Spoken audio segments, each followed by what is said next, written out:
Alrighty, let's see who shows up tonight. I know I sent a post out, so hopefully we have a few people connect. But this live stream, as always, is for you all. In case you want to talk about videos that I've done from the past, or talk about what I might do in the future. I'm here for you all. My channel is, if you're not familiar with me, is about the occult and the paranormal. I do a lot of different topics. So I think I'm somewhere in the neighborhood of 200 videos on various subjects and cover some interesting things.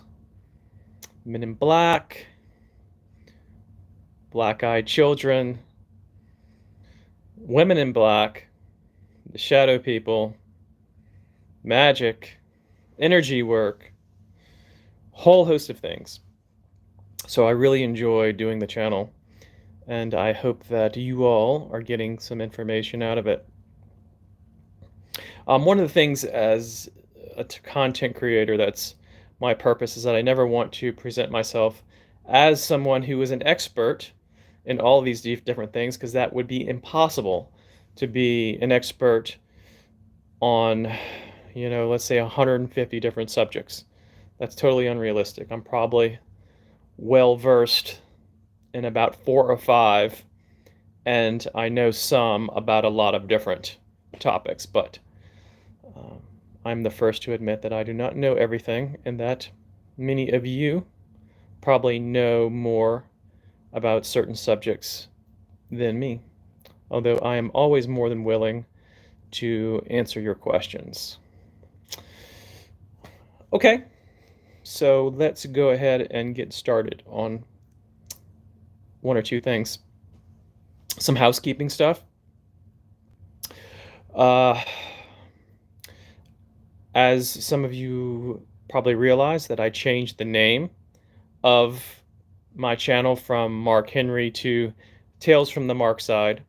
I did that, and I didn't get a chance to, I guess, tell anyone, because it was kind of a spur of the moment thing, because I got some feedback from people saying, hey, I tried to look for your channel and I couldn't find it.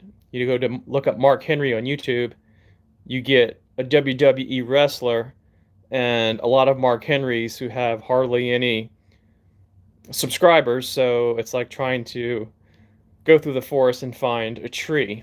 So it isn't that easy. So I decided that I would change the channel name. And as a result of that, I lost some people, but I'm getting some of these people back. They're probably thinking, man, YouTube ate Mark Henry's channel. No, I'm still here. I'm still here. So let's talk a little bit about a few things. I did some videos recently. So I did the Aphrodite and Eros videos. I did the magic and energy of Jupiter. And I did the Faith of the Hanged Man, which is one of my tarot videos. I enjoy doing my tarot videos. I am trying to cover eventually all of the major arcana. It's funny because the tarot videos are the ones that it seems like people like least, because I get the least amount of views. People are like, I want the demons and the scary stuff. Screw the tarot. But it's good to know the tarot. It's good information. So I hope that you all at least open your minds and try to learn it. The tarot is an amazing tool for self-development, for learning about the universe, to learn about unseen forces and the themes that go through literature and the occult and magic. So it is a wonderful tool. And the starting place is usually the Rider-Waite deck. And then from the Rider-Waite deck came a lot of other decks that were based on that specific set of cards. So, if anybody at any point wants to talk a little bit about Aphrodite and Eros, the the goddesses and gods of love, attraction, sex, and seduction, they're really good myths in Greek mythology. If you want to look them up, the stories, you can tell a lot about the spirits by the stories that are told about them. I also, the other video was the magic energy of Jupiter. Jupiter being the Roman god of expansiveness, of abundance, opulence, prosperity, and abundance. It's about expansion, it's about luxury. It is about not being constricted. A lot of times, people say things like you have to spend money to make money, and scared money don't make money, like they say that in gambling. So, Jupiter is really about trying to take the good parts of you and expand them, and expanding your desires to reach your goals. And the Jupiterian energy can certainly do that. Then I talked about the faith of the Hanged Man, which was really about the card of I'm going to put my faith in my beliefs and in my values in order to reach a specific goal, or maybe it could be enlightenment. You can tell that it's not hung by his neck, so it isn't like there is a death. It's not the death card. The person is being suspended by his right foot, which is considered the conscious side, the conscious mind, the right side.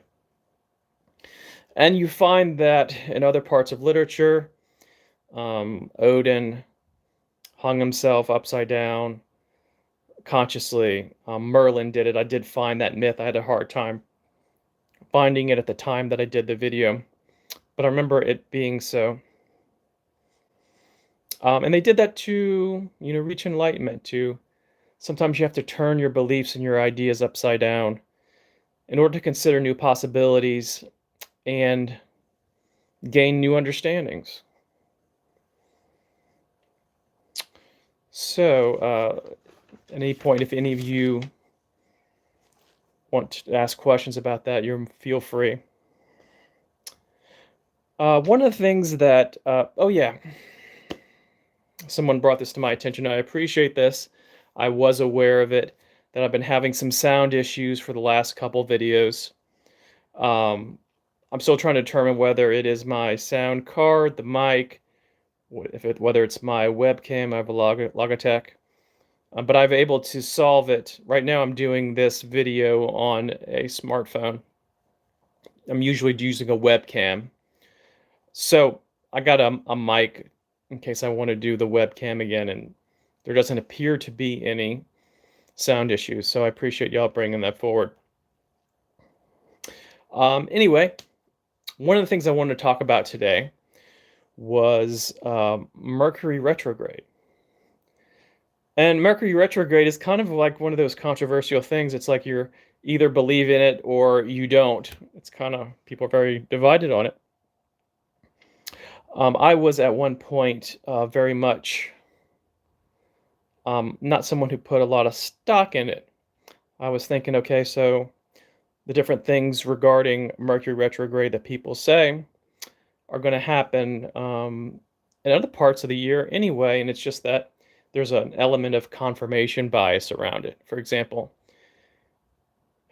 you notice it, and then you go and you look for it to be Mercury retrograde. It just happens to be, but you don't remember the times that you had this experience of lack of communication or the other things that go along with it. You don't remember that and it not being Mercury retrograde. So as I went along and I became more sensitive to energy, and started to really paying attention to these types of things, I noticed there does seem to be a difference. But because I don't want to assume that you all know what Mercury retrograde is, basically what it is we all have, the planets have an orbit around the sun, and there's certain points it appears to be moving backwards just because of the shape of the orbit. At those points, the planets are said to move retrograde. They're not actually deviating from their path. It's kind of an illusion. So this happens with Mercury. It happens with Venus. It happens with a lot of the other planets. Mercury itself is supposed to go retrograde, I think, 4 times, and it's usually about 3 weeks. Ours, we're in the middle of it now. It ends, I want to say, February 3rd. Started about a week and a half ago, I believe. When Mercury goes retrograde, travel can be disrupted. There's more likely to be miscommunication, misunderstandings. Email, phone, electronics are thought to have a little bit more anomalies going on with it. So, and miscommunications, arguments between people. So when we're talking about Mercury, that's the planet. What does Mercury rule? It rules the element of air. What does the air rule? It rules the mind, the intellect. So it also affects people psychologically. I was talking with a few friends. I have friends, almost like a team of people around me who are psychics, magicians, communicators with spirit, all of that. And I started just kind of asking people, in fact, I was having lunch with somebody, how you been feeling? And we all have been feeling the same way. What we've been feeling is that on a psychological level, it feels like a underlying, like a little bit of paranoia, like something's about to go wrong, something is not right. A little bit of doom and gloom, but there's really nothing to put our finger on. It isn't like we can say, okay, so this is going wrong. Here is an incident that's really affected me. It's just this free-floating type of weirdness. And we've all been kind of experiencing it. So it helped to talk about it. But again, this is what I find to be typical. And it's one of the things that, if I'm not tracking Mercury retrograde, I get this feeling. It makes me tend to look. But I've already been having some trouble with had trouble with the people that do the garbage. I felt like shit yesterday, and today I have hard to explain. Yeah, strange. My friend was having trouble getting things that he needed at Lowe's, and people ringing up the wrong things, and just a whole host of things. So that's basically what Mercury retrograde is. It's like an annoyance. It isn't something that's going to kill you or anything like that. Although I'm sure that if you weren't paying attention, you might be more likely to get into a car accident or something because it travel again. But usually it doesn't. It's just more of an annoyance to people, and you get through it, and that's that.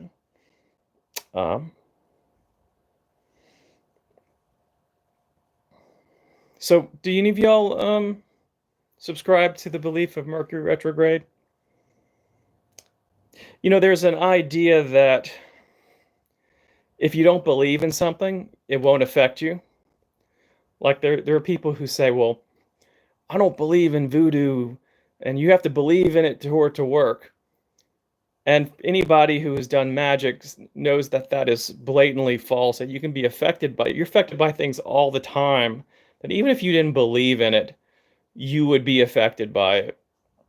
A lot of invisible things. So Mercury retrograde is a thing.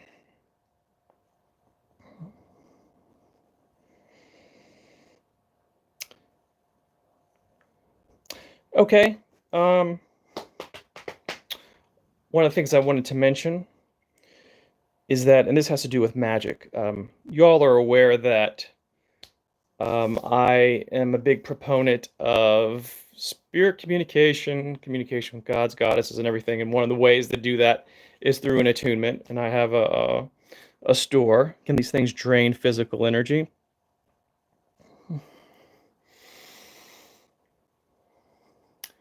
It would drain your physical energy if you want to think of it as affecting your mind. Because if you are affected by something mentally and psychologically, and your mind is running, it has to run on energy. You know, our brain, I don't know if y'all know this, but your brain is the organ of your body that consumes the most glucose out of all the other organs of your body. So when people's blood sugar gets affected, it affects their cognition first.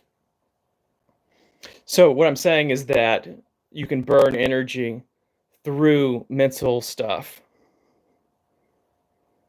Yes. Yes. So I think that would be the way that it would happen. Haven't you anybody ever been so anxious and upset and you got amped up and all of a sudden when it wore off, you got really damn tired? That's an example. Okay. As I was saying, with the communications and the attunements, the attunement is basically like a spiritual tattoo.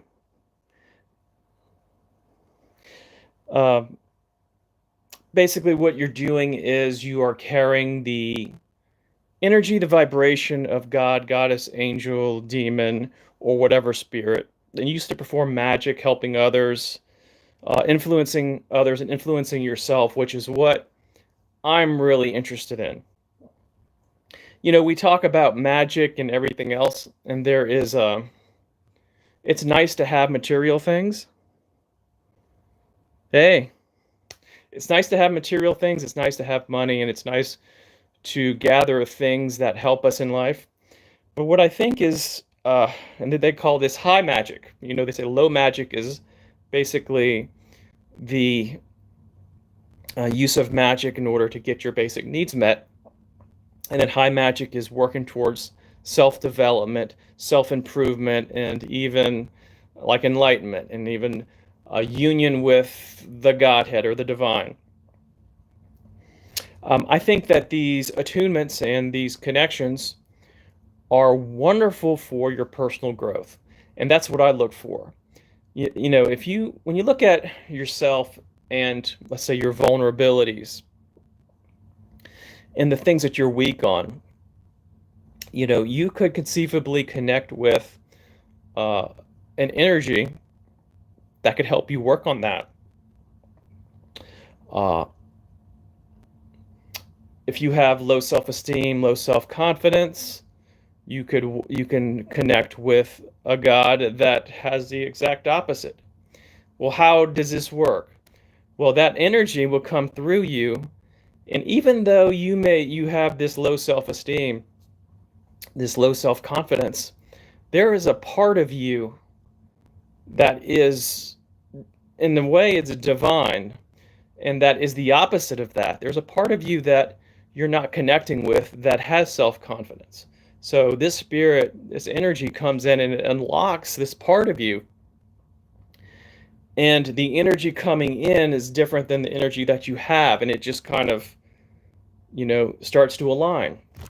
And that's how you can change. And this works with, let's say you're have a hard time with love or relationships. You know, Aphrodite, might be one that you could approach to do that. She's also good for if you're shy. I've done an Aphrodite attunement, activate the energy before going out, and I felt that I was much more extroverted than I normally would be because I'm naturally introverted. I may not seem it because I do these videos, but just going out and talking to people, that is kind of a different story. I'm old enough that I've developed skills in order to do it, but it's something that I have to do. It's not something that's natural. But when I go ahead and activate these energies from these attunements, it helps a lot and helps to access those parts of me through this energy that might need to have so that I can have a certain outcome.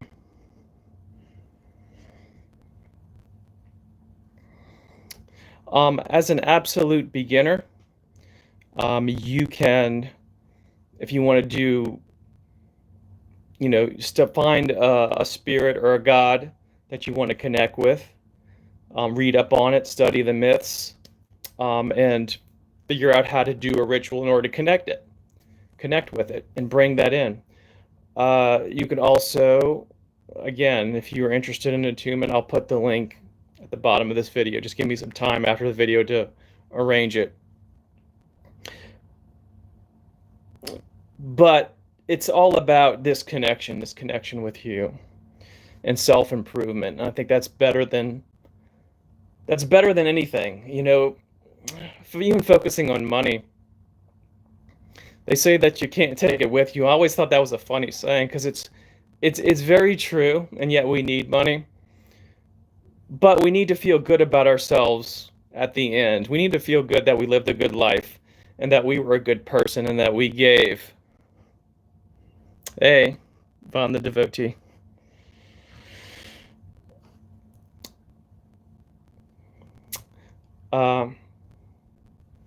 You really, that's more satisfying, and that's going to lead to, a better sense of that you have of that you're a good person, when you pass over.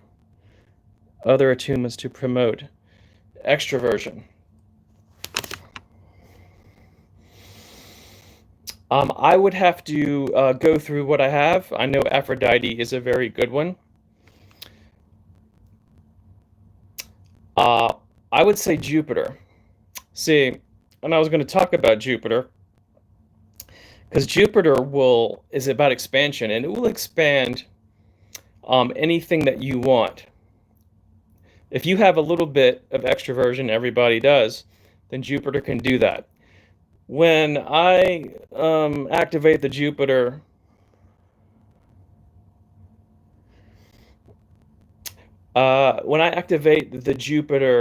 energy within me, because, by the way, this is an inside secret. All these attunements that I have in the store, I have to have these attunements in order to pass to other people. So when people say, hey, is it safe for this attunement? I'm still here. And it's only getting better. So I have the Jupiter attunement within me. So the Jupiter attunement is about expansion. And when I have it activate that energy, I feel like I'm like 10 feet tall.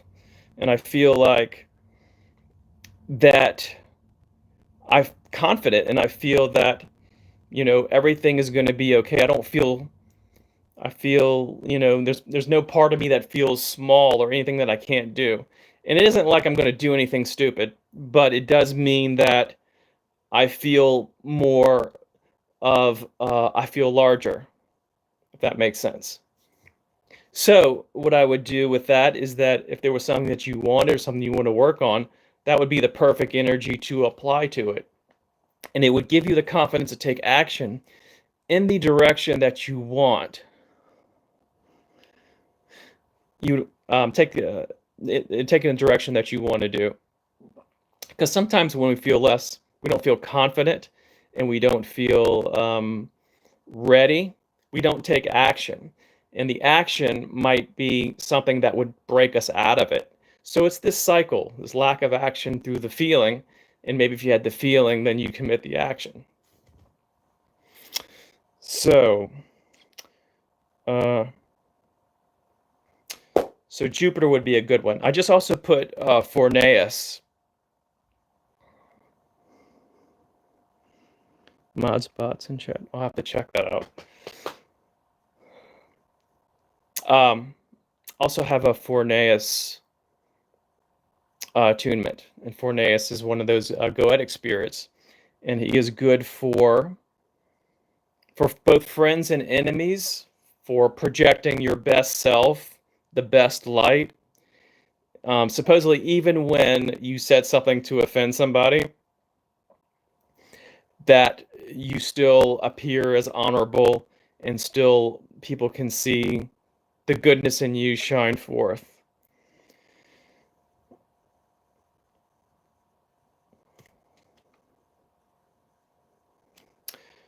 One of the things I also wanted to talk about is we're talking about Jupiter.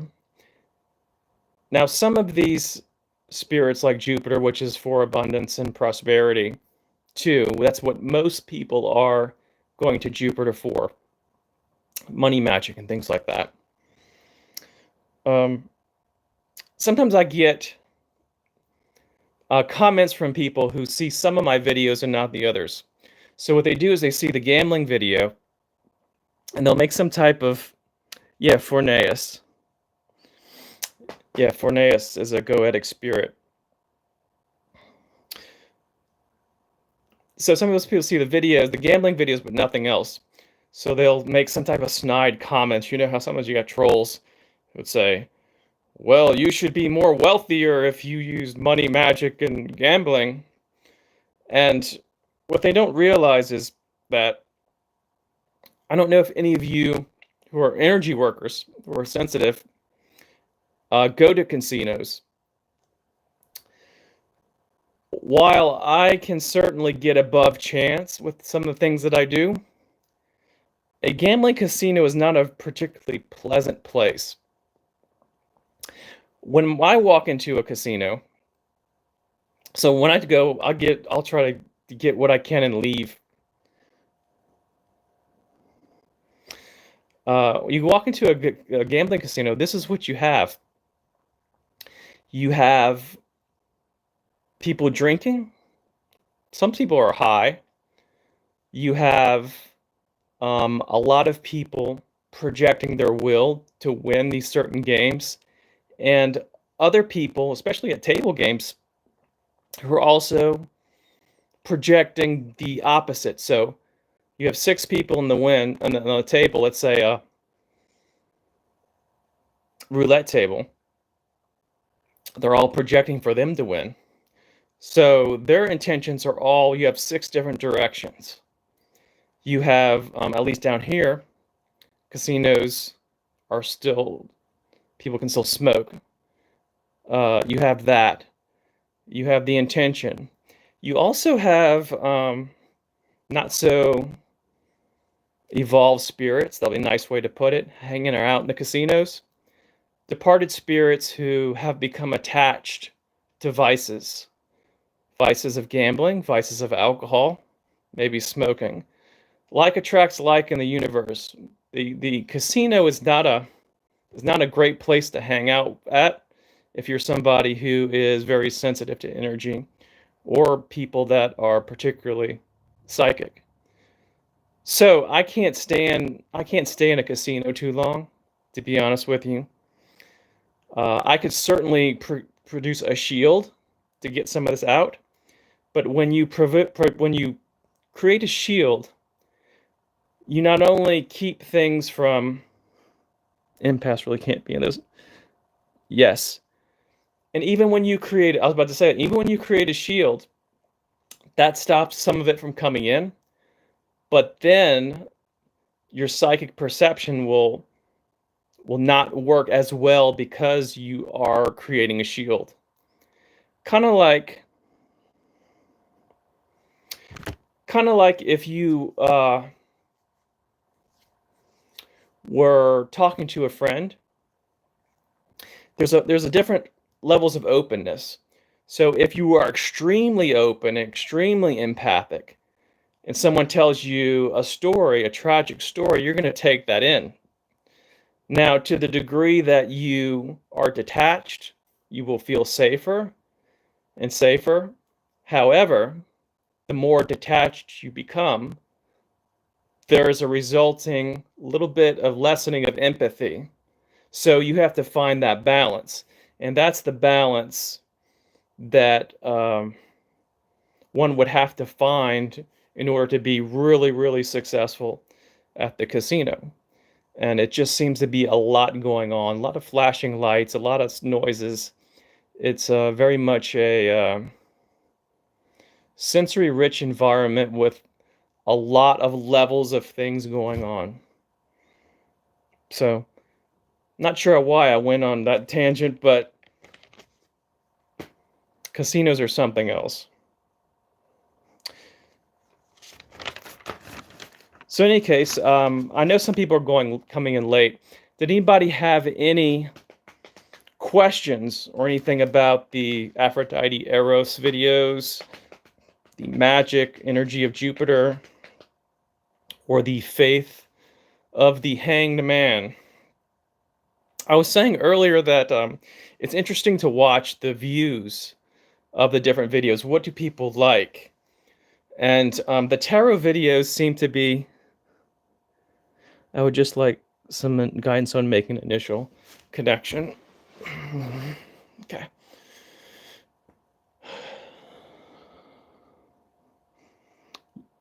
Yes, people do. Jupiter is the god of people who are into investments in the stock market. You're right. Oh, thank you. Yes, Jupiter is the one to go to.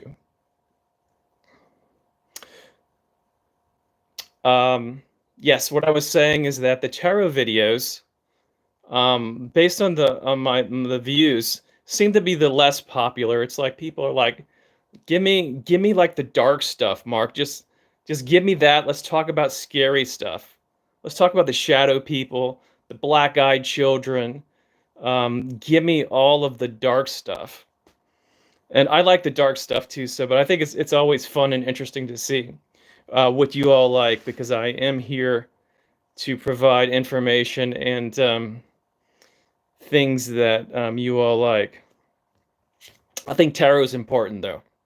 I think tarot is, especially the Rider-Waite deck, um, multiple levels of meaning, multiple ways of multiple things to get out of it. You could study for a lifetime, and you'll gradually, you get more and more symbolism, and people actually use this for counseling.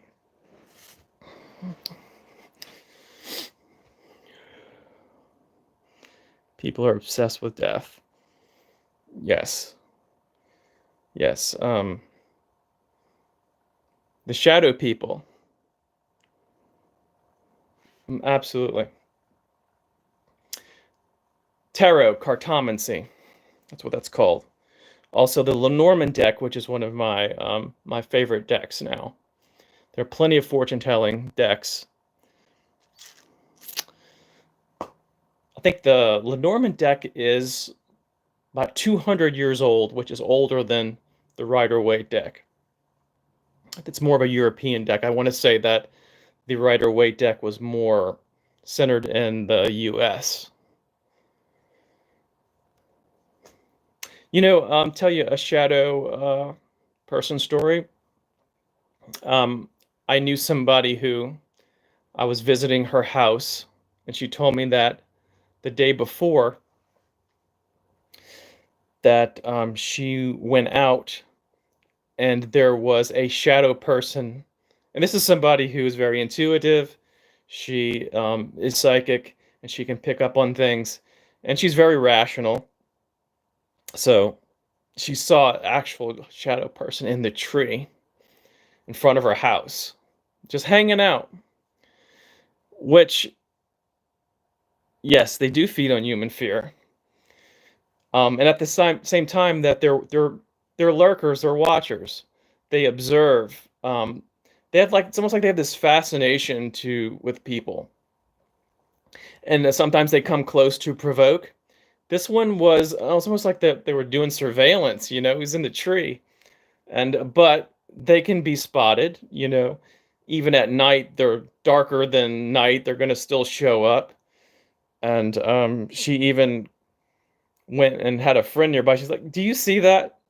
I was like, "Yeah, I see that." She went about her business. She had protections around her house, so I suspect that's why the shadow person did not enter.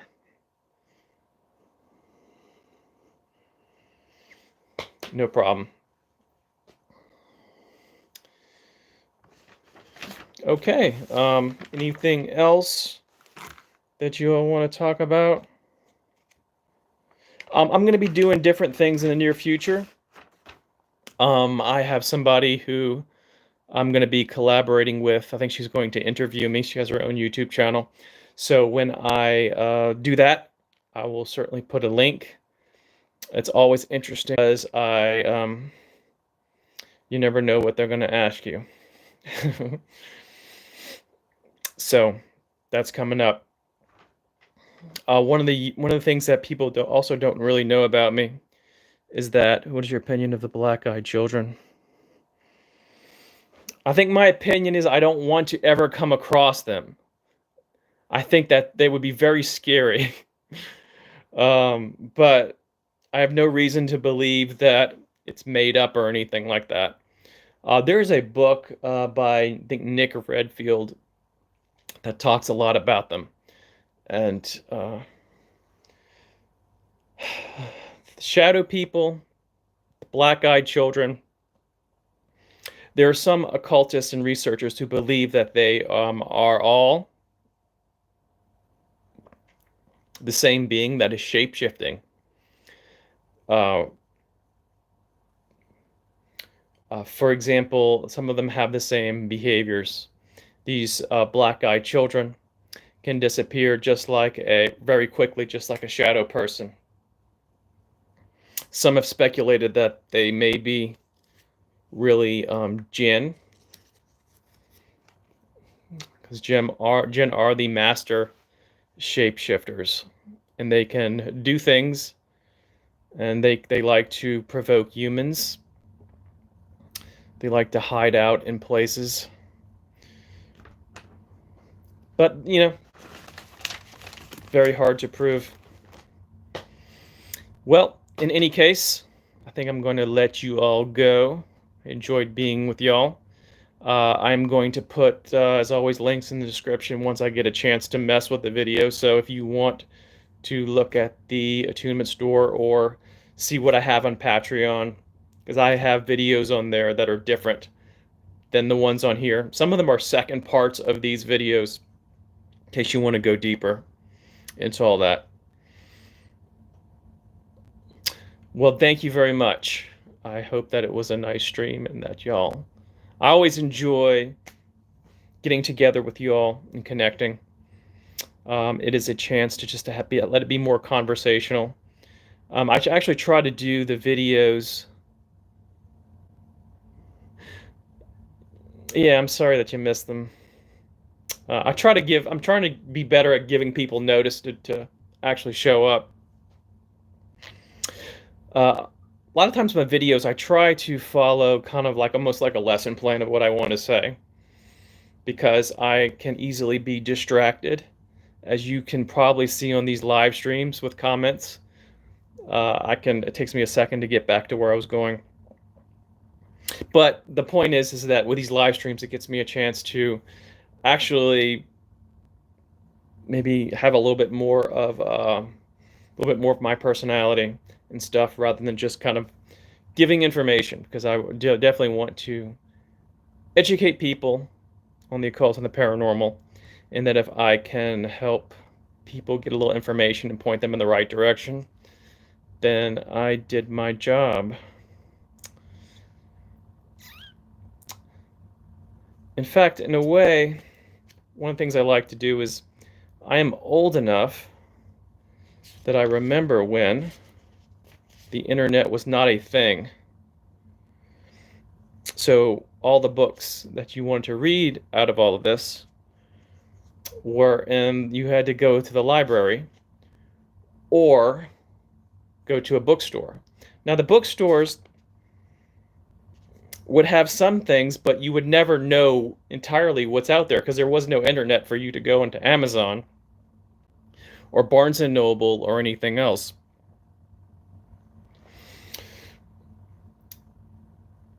So I always approach some of these videos as, okay, if I was 12 years old and I wanted to know something, what would I want to know about? And I would want to know about everything, so I do a video about a lot of different subjects. All right, folks. Well, I'm going to see you all in a future video, okay? You all have a good night. It was nice being with y'all. Take care.